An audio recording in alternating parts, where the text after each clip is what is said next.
Hey everyone, Griff Hamlin here, and welcome. I am from Blues Guitar Unleashed, and we're going to do sort of a special Independence Day lesson today. Now, recently I was actually in the post office, and they had commemorative Jimi Hendrix stamps, which I thought was super cool because, as you probably know, Jimi Hendrix is one of the things he's famous for is, of course, playing the Star Spangled Banner.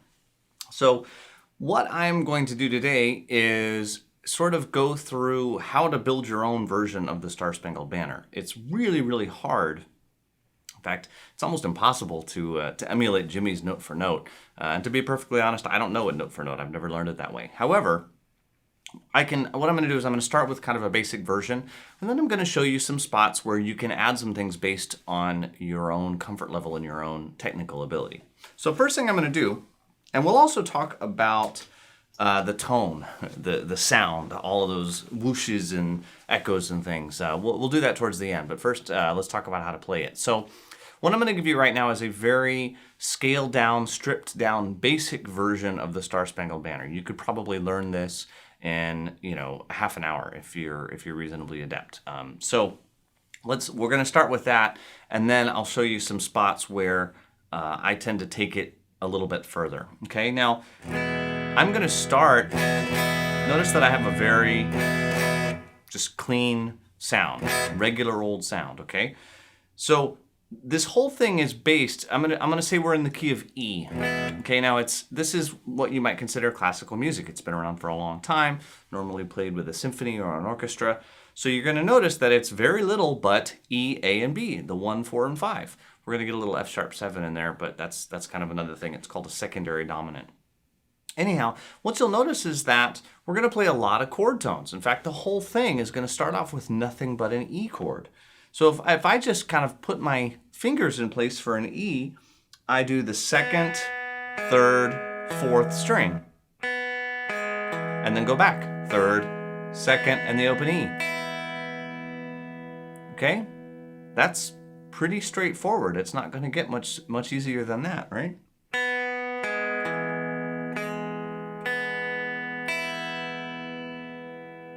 All right, now the rest of the melody, most of it I'm going to take care of here on the first string. So I'm going to have the fourth, second, and open. So all together.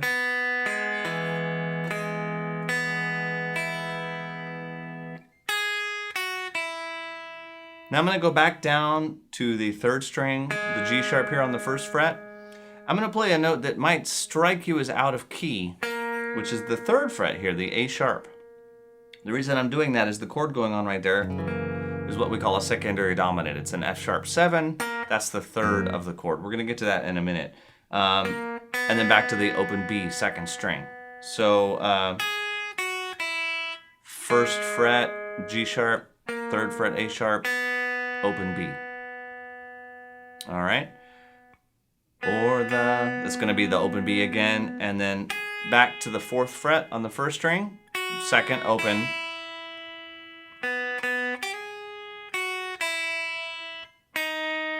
fourth fret on the second string, o'er the ramparts we watched, second fret on the second string, the C sharp, D sharp, back down the arpeggio again, E, E, B, G sharp, E. Okay, let's go through all that real quick.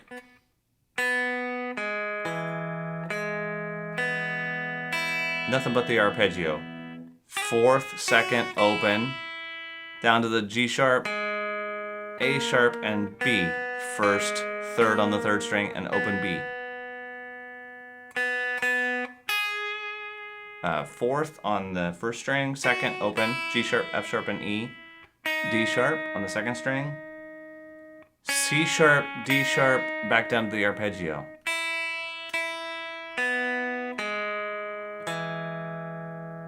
Now, if the note, I'm using a lot of note names and numbers kind of all mixed together.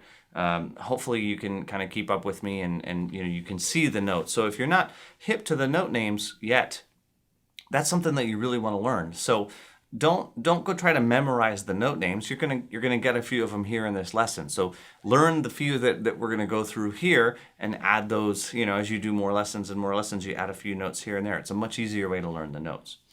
Now, from that point, we're actually just gonna do a total repeat, right? So we've got do the whole thing.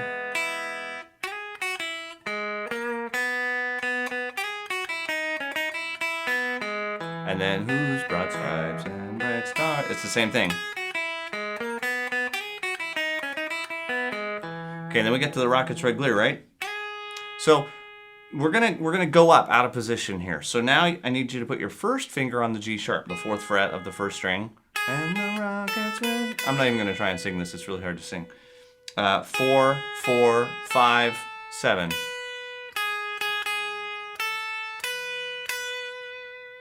Now I'm doing a little vibrato. We're going to talk about ways that you can sweeten some of the notes later. I just can't hardly help it. 5th fret, 4th fret, slide down to the 2nd, F sharp, G sharp, A. And now we're going to be back into our position. G sharp, F sharp, E, D sharp, and you're going to notice this is similar to notes we've used before. 2, 4, open E. Now here's the same G sharp, A sharp, B. That one that pulls you a little bit. Okay? Oh, say. Back to from open B to open E. D sharp, 4th fret at the 2nd string. C sharp at the 2nd fret.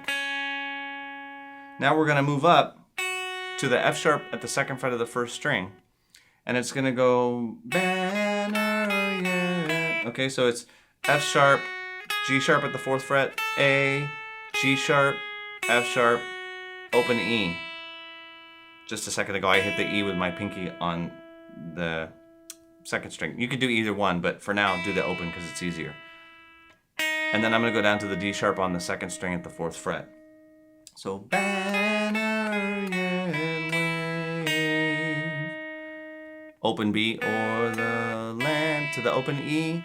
Now we're going to walk all the way up. F sharp, G sharp, A, B. 2, 4, 5, 7. For the land of the free. Open 2, 4. Open F sharp, E, F sharp, G sharp. A at the 5th fret. F sharp. And open E to end it. And you can strike a chord at that point. All right, so now I'm just gonna kind of play the whole thing through. I'm gonna do it a little bit quick. Not necessarily to play along with. I'm just trying to get you the notes, and then we'll get on to how to liven it up a little bit. So here we go.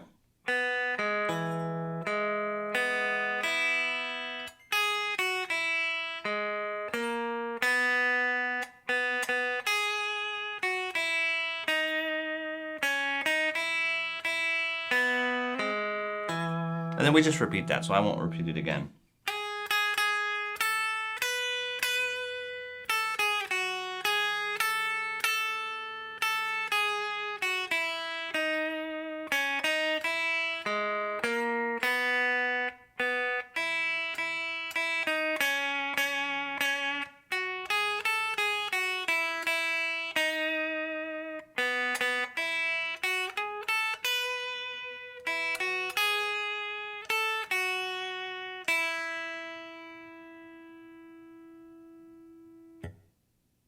All right, so like I said, that is the plain vanilla way to play this, all right? So let's say, though, that you wanted to kind of liven it up, okay? There are a couple of really cool tricks that Jimi Hendrix and lots of other people have used. And probably the best one that I know of is to bend into certain notes. Now, what I mean by that is, let's say you were going to play the G sharp. Instead of just grabbing the G sharp, what if we were to bend the F sharp to the G sharp?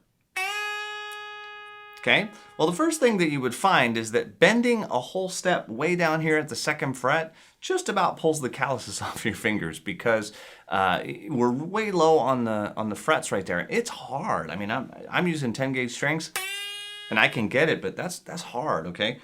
So what I'm gonna do is I'm gonna move some of these notes. I'm gonna take the open 1st string, E, F sharp, and G sharp, and I'm gonna move them to the 2nd string, E at the 5th fret, F sharp at the 7th, G sharp at the 9th. So if I now do it again, I'll still use the open E there to let it ring, but now instead of going to G sharp here, I'm gonna go to G sharp here. And the reason I'm gonna do that is because instead of playing the G sharp, I could bend to it. So I still get my G sharp, but I bent to it from F sharp. Now when I release it, I can either pluck it or not. Right now, I don't have a lot of gain and stuff on. I don't have the fuzz on, so I might want to do that. Or I could release and go back to the open E to give myself time to get down to that, to the G sharp. So there's a lot that can be done right there by moving those 1st string notes to the 2nd string. Now, yeah, you're moving up and down the neck more, but notice that you can still use some open strings to combat that. So notice what happens now if I go.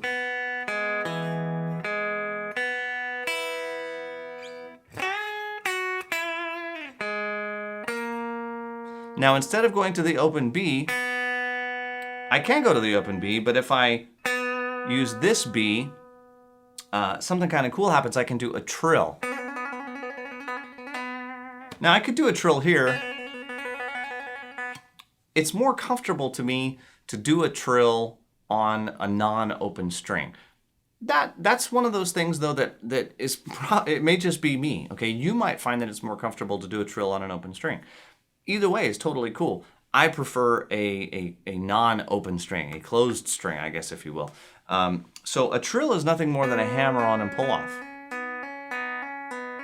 So what I'm doing is I'm holding the B at the 4th fret of the 3rd string, and I'm just hammering on the C sharp and pulling off. And I can do this all day long. What allows me to do this all day long is that when I do my pull-offs, I give it a little flick. And I don't want to get too much into the technique behind a hammer-on and a pull-off. If you don't know how to do it, now is probably not the time to learn it. But I'm just saying that if you sort of are familiar with them and maybe you just don't know that little trick, is that I kind of pull on it, almost like with a pick, almost like a pick. If all I do is hammer on, I can't really increase the volume. I can't really adjust the volume. But with my pull-off, I can give it a little flick. And I'm really exaggerating it here. And because of that, I can do this all day long, and I can get quiet or I can get loud, all by how much I flick the string. And I don't need to use a pick at all. Okay, so now listen what happens all of a sudden if I've got some trills and some bends to some of the notes.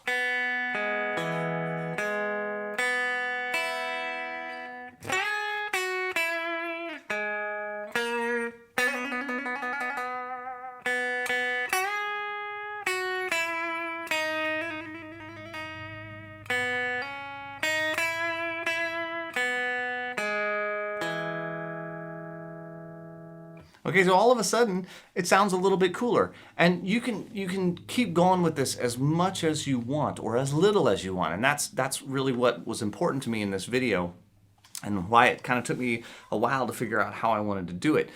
If you're a total beginner, you just play the really basic version and hey, you got a nice melody and you guys can, you can be sitting around the grill tomorrow and you can play that and everybody goes, hey, cool, it's a song, right? So that's pretty cool. Now, if I go into the next part, now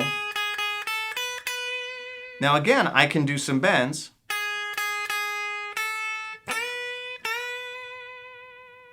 Or I can do it down here.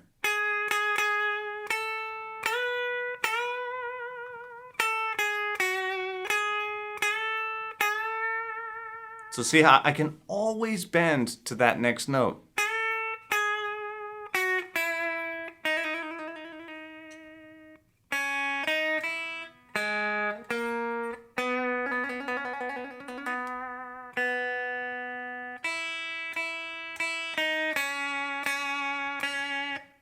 And I could go up here.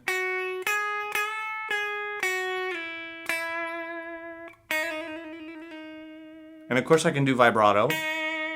So you'll notice that my knuckle is kind of poised against it's positioned against the neck. And I've got other videos on how to do vibrato, so I won't get carried away on that, but you can add that in as well.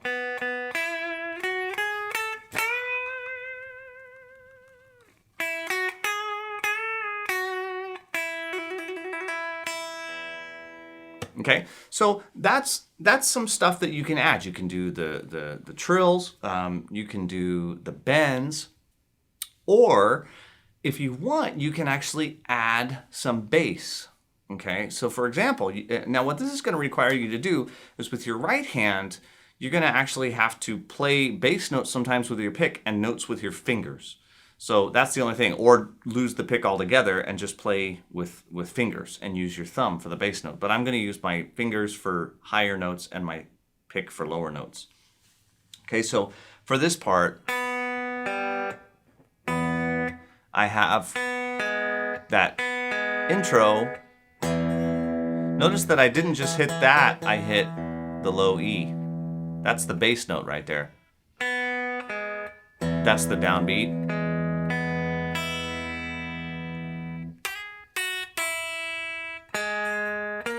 Now this next part, so it's a B, it happens to be the B chord as well. And the low E goes there, B goes there,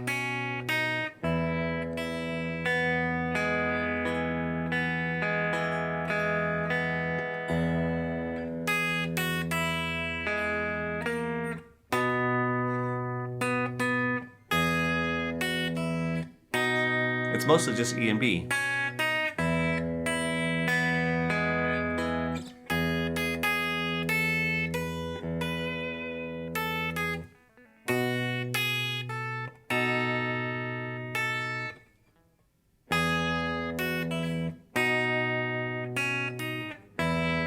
Now, if you want to get fancy, on this note that sounds out of place, add an F sharp, which is the second fret on the low string.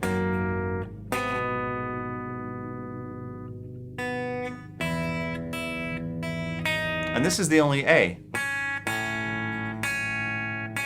Now we're going to go down to an F sharp. Now you could do this with your thumb. I can't make that stretch if I do it with my thumb. There's a B.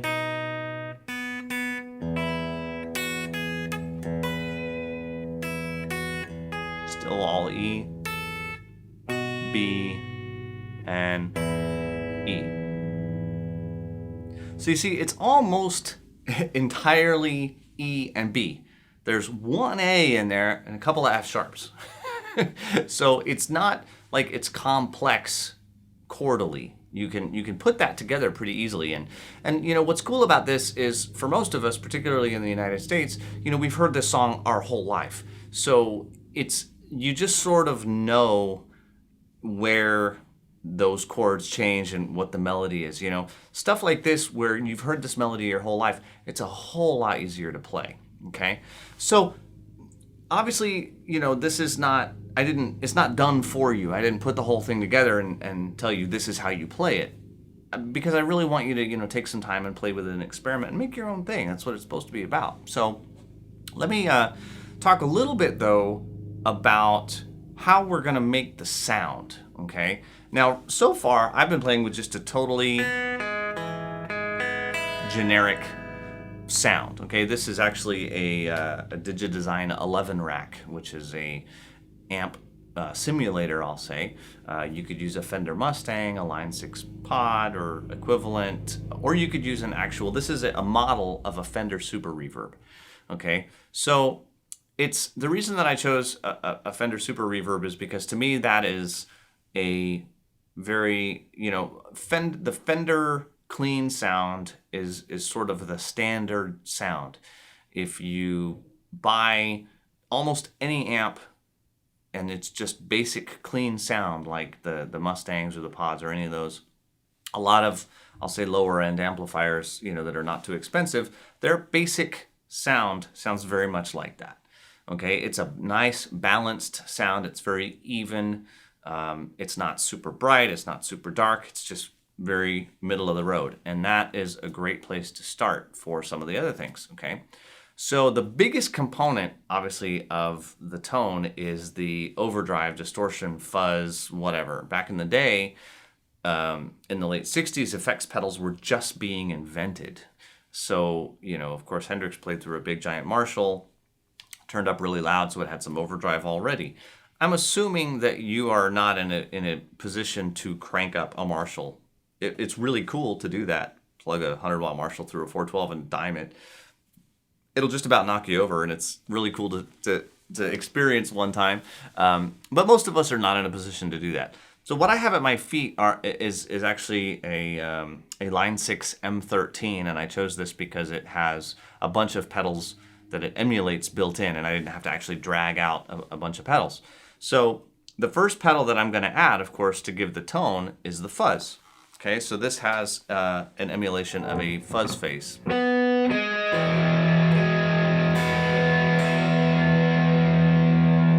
Now, it doesn't have to be a fuzz.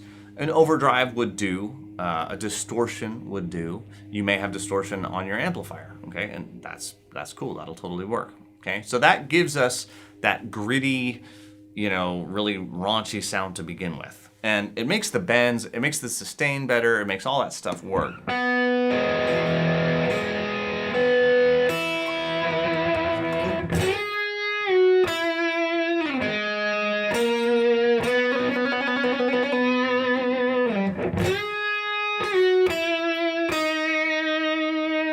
And you see, that'll just hold, okay? And you can be very, very loose and very free with the time.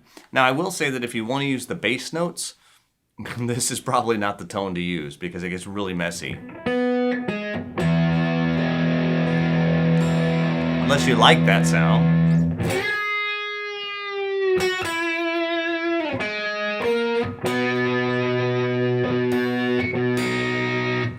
So some of the intervals will sound kind of messy, particularly with fuzz. Now, fuzz pedals in general are very, very temperamental. They're very persnickety about what other pedals come before them. There's buffers and impedance and all this kind of stuff that goes on.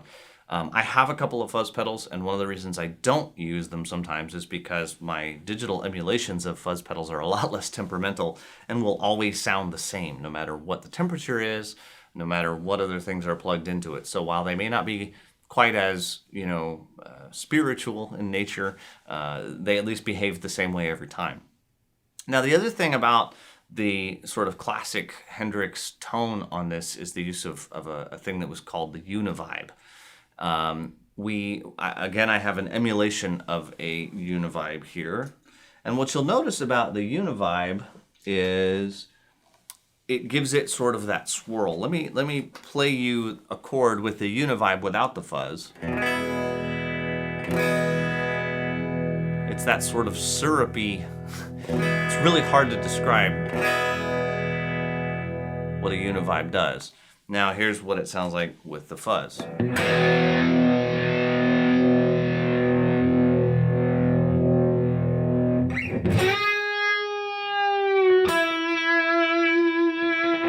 So it gives you some slight change of tone all the time, even without you having to do anything, which is kind of cool. That it sort of gives a variety to it even without you having to do anything. Okay? Now, as far as effects, that's pretty much it.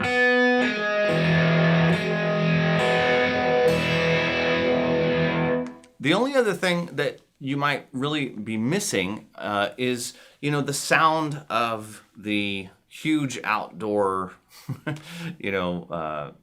the huge reverb, echo, whatever you want to call it. So I have a little bit of reverb right now on my amp. So when I hit it, you can hear there's just a slight little echo as if it's in a room. It's pretty hard to really emulate being outdoors with a digital reverb because it's so vast. Okay, so what I did instead is to add some delay. So now what you'll hear is it's at about 400 milliseconds if you're interested, and you notice it repeats 2 or 3 times. Okay, now it's not huge. I didn't make it too overpowering, and the reason that I did that is because while I'm playing the notes, I still want the note to come through.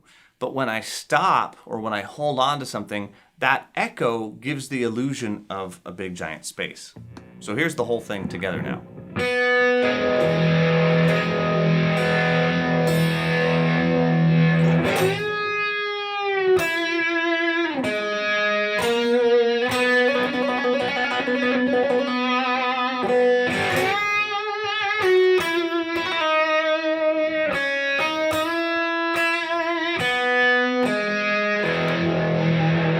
Of course, don't forget the whammy bar. That's the last thing I'll play that'll be in tune usually after using the whammy bar. All of that stuff though is super fun and equates to a really fun Independence Day weekend. So I hope you've enjoyed this video. I hope you play around with this and enjoy it as much as I enjoyed making you the video. Again, my name is Griff Hamlin from Blues Guitar Unleashed, and I will see you soon.